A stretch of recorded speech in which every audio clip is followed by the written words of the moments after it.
اعوذ باللہ من الشیطان الرجیم بسم اللہ الرحمن الرحیم۔ سورہ مومن آیات نمبر 7 تا 12 میں بیان کہ اللہ کے فرشتے اس کے عبادت گزار بندے ہیں، وہ کسی کافر و مشرک کی سفارش نہیں کر سکتے۔ قیامت کے دن مشرکین کے اقرار جرم اور اللہ کی ناراضگی کا ایک منظرنامہ۔ بسم اللہ الرحمن الرحیم۔ الذین یحملون العرش ومن حوله یسبحون بحمد ربهم ویؤمنون به ویستغفرون للذین آمنوا۔ جو فرشتے عرش الہی کو اٹھائے ہوئے ہیں اور جو اس کے گردا گرد ہیں، سب اس کی حمد و ثنا کے ساتھ تسبیح کرتے رہتے ہیں۔ یہ خود بھی اپنے رب پر مکمل ایمان رکھتے ہیں اور دوسرے اہل ایمان کے لیے بھی دعائے مغفرت کرتے رہتے ہیں۔ ربنا وسعت كل شيء رحمة وعلما فاغفر للذين تابوا واتبعوا سبيلك وقهم عذاب الجحيم۔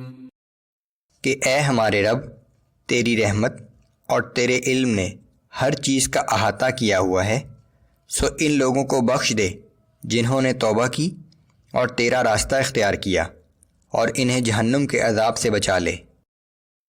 ربنا وادخلهم جنات عدن التي وعدتهم ومن صلح من آبائهم وأزواجهم وذرياتهم إنك أنت العزيز الحكيم۔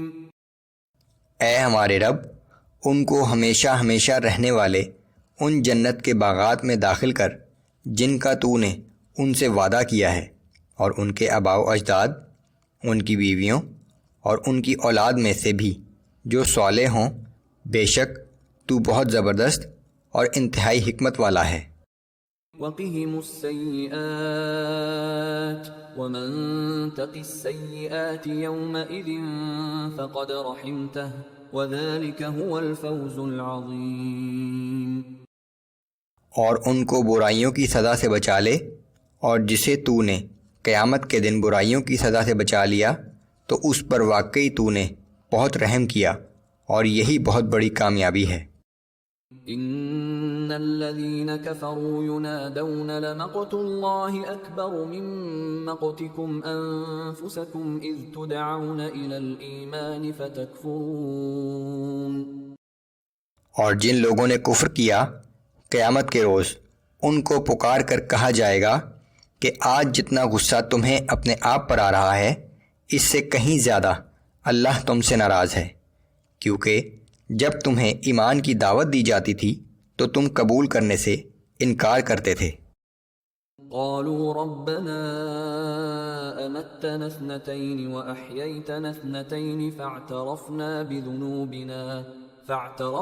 بذنوبنا فهل الى خروج من سبيل۔ یہ لوگ کہیں گے کہ اے ہمارے رب، تو نے 2 دفعہ ہمیں موت دی اور 2 دفعہ ہمیں زندہ کیا، سو اب ہم اپنے گناہوں کا اقرار کرتے ہیں، کیا اب اس جہنم سے نکلنے کا کوئی طریقہ ہے؟ ذلكم بأنه إذا دعي الله وحده كفرتم وإن يشرك به تؤمنوا۔ ان سے کہا جائے گا کہ یہ سزا تمہیں اس لیے دی جا رہی ہے کہ جب تمہارے سامنے صرف اللہ کا نام لیا جاتا تھا تو تم انکار کرتے تھے، لیکن جب اللہ کے ساتھ کسی اور کو بھی شریک کیا جاتا تھا تو تم فوراً مان لیتے تھے۔ فالحکم للہ العلی الکبیر۔ بس اب یہ فیصلہ اللہ ہی کا ہے جو سب سے عالی شان اور سب سے بڑا ہے۔